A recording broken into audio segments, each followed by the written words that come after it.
So today the liturgy of the word shows us God who shouted, shows us God who didn't listen, and God who stood there in the corner of a room. So I really love the first reading. The first reading of the liturgy of the word of this Sunday is beautiful because it shows my life. It shows my reactions. It shows my heart. We see the Israel who walks through the desert, and this is the they've been for a long time there, and they have already experienced God acting for them, especially in hard moments, in hard situations. When they were hungry, when they were thirsty, He gave them water from the rock. He gave them food from the sky, which was completely something unusual. It was a miracle. Then he helped them many times when they were fighting with others, with people that lived there on their way to the promised land. So they had in their hearts, in their minds, in their memories, they had this thought about God fighting for them, helping them, about God present there in their midst. So what happens today? Why do they again complain about their situation? They lost their patience. This is really hard situation, and I think it's one of the worst moments for the Israel on the desert, when they lose their patience, because it means they stop listening to God. They stop taking Him into account when they were taking decision. It's like I say, I don't want to listen to God anymore. I will decide just by myself. I want to decide.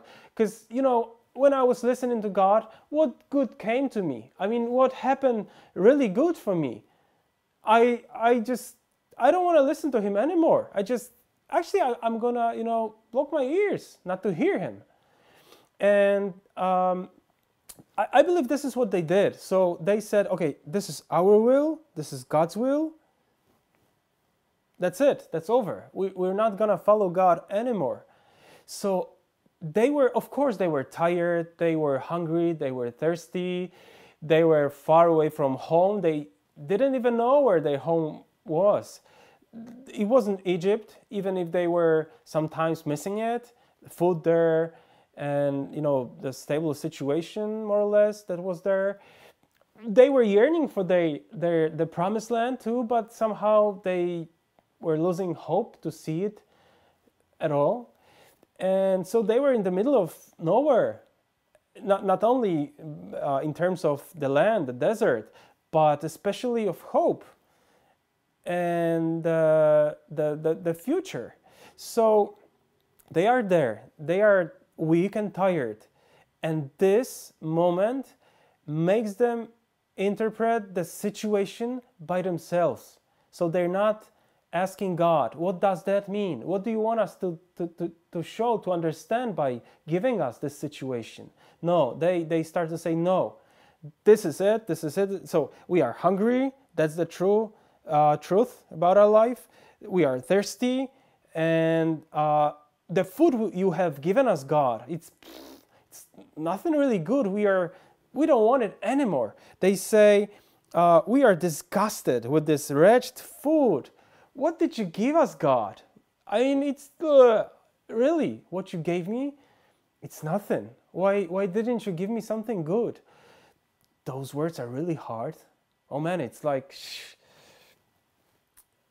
they are really frightening a little bit.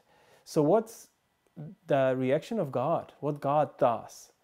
Well, they stopped listening to Him. They didn't want to listen to Him anymore. But God knew that if they do so, they are lost completely. Because first, there's no place you can get hope. You can find hope except God, His heart. If you are not listening to Him, you have no hope. Period. if you're not listening to God, you cannot understand your life and the life of others. You cannot understand your reality. You cannot see the future. And if you're not listening to God, how can you have the eternal life? You cannot. So God, knowing all this, He wants to help them go back to Him, to find the good again and again and again and again, of course. But today, God really has to do something special because they lost their patience. They're not listening. They're like, what? So it's really hard situation.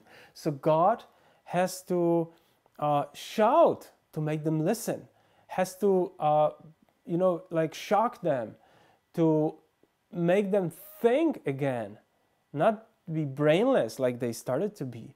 So He sends the snakes who bite, and the nation starts to, the people die because of their poison. So this is the answer of God, but it's not because of hatred. It's not because God is so angry with the people that He says, okay, I'm gonna destroy you all. No, he wants to call them back. So snakes, something that's really painful, a suffering, it comes from God, but it's a cure. So what is the answer of the Israel? Yeah, they started to think again. They started to see God. They started to understand again that God is in the first place. So they go to Moses and they say, hey, we are afraid to go to God and to ask Him face to face, but you can do it. So go, and you are the mediator. So go and ask God to send those snakes from us, because we will die, everyone. God help us. And Moses goes to God and he tells him what people said. And that's extremely interesting what God did. He didn't do what they asked for. Why? Because He had something better for them. He not only took away the snakes. Actually, I don't know if He did it. Maybe He didn't. This is why I said that God didn't listen to them, because maybe there still were some snakes biting them, but they had cure. God gave them the cure so that they were able to save their lives. With the snakes on a pole, who looked at it, stayed alive and saved his life. So this is the answer of God. He gives you something better, something much more important, something much more useful for you than what you ask for. Because sometimes we ask for stupid things. We think, oh, that's cool, I'm going to ask for this. And God says, no, it's not going to help you. It's not good for you. I'm not going to give it to you. And you say, oh, God, why don't you listen to me? Because I love you, He says. Because I'm going to give you something better, something really good. Not only something that will, make you happy for 1 second, but for entire life, for eternity. This is my answer. Isn't it cool that God really sometimes doesn't listen to us, but He does? I mean, He doesn't give us what we want, but He gives us what is good for us. So this is His answer. Look at the snake. And even if there's going to be more snakes, and there will be more snakes, you have your help. It's like with us. There is our sin, there is death, there is suffering that bites us every single day. And we have this snake on a pole. We have Jesus Christ on His cross, and looking at Him, trusting Him, believing in His love means to be safe, to save your life. And of course, God, even if you ask Him for this, He will not take away all temptations or suffering or all darkness in your life. He will not do it because it's helping you. Darkness, suffering, pain is helpful. It's the snakes that bring you back to God. But you have the cross of Jesus Christ, the cross that saves your life. So this is the answer of God. And today also, it's the anniversary of the moment when Jesus gave the Chaplet of Divine Mercy to Saint Sister Faustina. It was in September 13th and 14th. So it's today and yesterday, 1935. It was in Vilnius, Lithuania.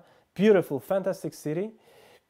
In a small house where they lived, I mean, sister lived, it was their convent. Now it's the museum. So the room where Sister Faustina lived, it was divided, and there were two sisters living there. Not very comfortable place, it's quite small. And Jesus showed himself to Saint Faustina there in the corner of the room where she lived, where actually where her bed was.